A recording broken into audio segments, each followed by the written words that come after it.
Pernahkah kalian berpikir, dari mana sebenarnya angka 0, 1, 2, 3, sampai 9 yang kita gunakan setiap hari berasal? Angka-angka ini ada di mana-mana. Di layar ponsel, rekening bank, jam digital, kode OTP, bahkan dalam perhitungan kecerdasan buatan atau AI. Namun, di balik kesederhanaannya, ada satu perdebatan sejarah yang sudah berlangsung selama ratusan tahun. Sebagian orang mengatakan angka modern adalah penemuan ilmuwan Muslim. Di sisi lain, ada yang bersikeras bahwa angka tersebut berasal dari India dan tidak ada hubungannya dengan dunia Islam. Lalu, mana yang benar? Apakah kita selama ini salah memahami sejarah? Ataukah jawabannya ternyata lebih rumit daripada sekedar iya atau tidak? Untuk menemukan jawabannya, kita harus kembali lebih dari 1000 tahun ke belakang. Ketika dunia belum mengenal kalkulator, komputer, atau bahkan sistem bilangan yang praktis. Saat itu, banyak peradaban masih menggunakan sistem angka yang sangat rumit. Bangsa Romawi misalnya, memakai angka seperti huruf I, V, X, L, C, D, dan juga huruf M. Sekilas memang terlihat sederhana, tetapi bayangkan jika harus mengalihkan atau membagi angka besar menggunakan sistem tersebut. Bahkan, operasi matematika dasar pun menjadi pekerjaan yang sangat melelahkan. Sistem ini sangat kurang efisien untuk perdagangan, astronomi, maupun ilmu pengetahuan. Di saat yang hampir bersamaan, para matematikawan di India mengembangkan sistem bilangan yang jauh lebih revolusioner. Mereka menggunakan 10 simbol, yaitu angka 0 hingga 9. Dengan konsep nilai tempat atau place value, artinya posisi sebuah angka menentukan nilainya. Angka 2 pada bilangan 20 memiliki makna yang berbeda dengan angka 2 pada bilangan 200. Yang paling luar biasa adalah munculnya konsep angka 0 sebagai bagian dari sistem bilangan. Kehadiran angka 0 membuat perhitungan menjadi jauh lebih sederhana dan menjadi fondasi bagi hampir seluruh matematika modern. Lalu, di mana posisi dunia Islam dalam kisah ini? Pada abad ke-8 hingga ke-10, Kekhalifahan Abbasiyah mengalami masa keemasan ilmu pengetahuan. Kota Baghdad berkembang menjadi salah satu pusat intelektual terbesar di dunia. Para khalifah mendirikan Baitul Hikmah atau House of Wisdom, sebuah pusat penerjemahan dan penelitian yang mengumpulkan ilmu dari berbagai peradaban, termasuk Yunani, Persia, dan India. Di tempat inilah karya-karya matematika India mulai dipelajari secara serius oleh para ilmuwan Muslim. Salah satu tokoh paling penting adalah Muhammad ibnu Musa al-Khawarizmi. Banyak orang mengenalnya sebagai Bapak Aljabar, tetapi jasanya tidak berhenti di situ. Ia menulis sebuah buku yang menjelaskan sistem bilangan dari India secara sistematis. Melalui karya tersebut, para penulisan angka dan metode berhitung menjadi jauh lebih mudah dipahami dan diajarkan kepada dunia Islam. Nama Al-Khawarizmi bahkan menjadi asal-usul kata algoritma atau algoritma, istilah yang kini menjadi dasar ilmu komputer modern. Inilah bagian yang sering disalahpahami. Apakah Al-Khawarizmi menciptakan angka 0 hingga 9? Jawabannya adalah tidak.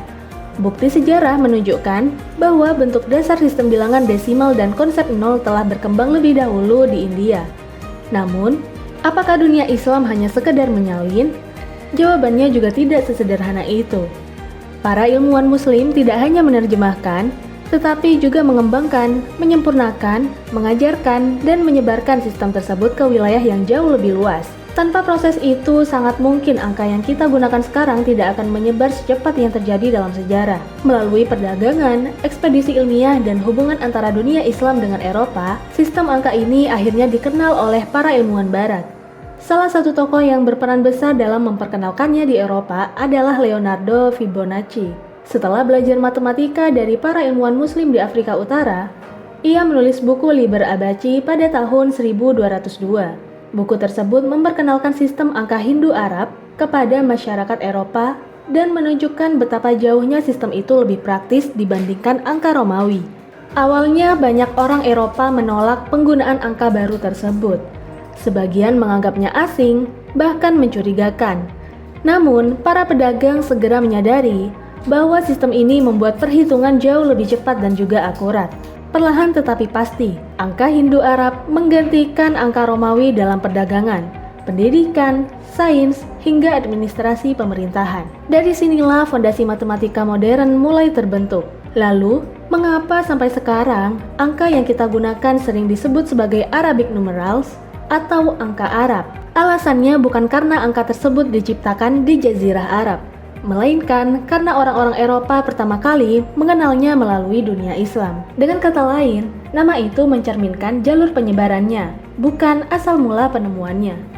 Jadi, apakah judul video ini adalah mitos atau fakta? Jawabannya adalah keduanya. Tergantung bagaimana pertanyaannya diajukan. Jika yang dimaksud adalah ilmuwan muslim menciptakan angka 0 hingga 9 dari 0, maka itu adalah mitos.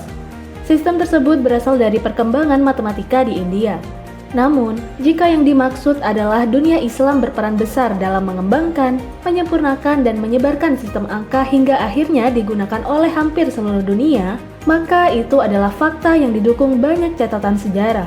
Kisah ini mengajarkan satu hal yang sangat penting. Peradaban besar tidak dibangun oleh satu bangsa saja. Ilmu pengetahuan berkembang karena adanya kerjasama lintas budaya. Ilmu pengetahuan berkembang karena adanya kerjasama lintas budaya, pertukaran ide, dan semangat untuk terus belajar. Dunia Islam, India, dan kemudian Eropa, semuanya memiliki peran dalam perjalanan panjang, yang akhirnya melahirkan sistem angka yang kita gunakan setiap hari. Jadi, setiap kali kalian mengetik angka di ponsel, atau menghitung sesuatu dengan kalkulator, ingatlah bahwa di balik simbol-simbol sederhana itu tersimpan sejarah ribuan tahun yang melibatkan berbagai peradaban besar.